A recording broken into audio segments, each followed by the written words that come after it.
Lahko rečem, da smo zadovoljni, da smo imeli dobro tekmo, da je bil dober nasprotnik, zelo organiziran, tehnično dobro podkovan. Dogajalo so nam neke napake, tako v včerajšnji tekmi kot današnji, da smo nekako po naši čisti žogi, slabem pasu, tehnični napaki prijeli zadetek, ampak smo na drugi strani tudi mi bili v končnici dobri, kvalitetni in dosegli zadetke, tako da smo na koncu vseeno zmagali. Priprave mislim,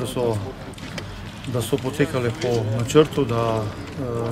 smo opravili to, kar smo želeli, da so fantje bili izredno motivirani in da vejo, kaj nas čaka v tej sezoni, in verjamem, da bomo šli v naslednji teden s prvo evropsko tekmo dobro pripravljeni, in psihično in fizično, in da bomo z optimizmom gledali, da se uvrstimo v naslednji krog. Fantje bodo imeli čez vikend tudi še prost dan, tako da v naslednjem tednu gremo nekako v finese oziroma tudi malo v sproščanje, v osvežitev ekipe in še zadnje taktične bolj priprave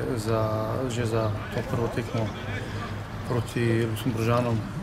In kot sem rekel, verjamem, da se bomo dobro pripravili in da bomo tudi uspešni v teh tekmah.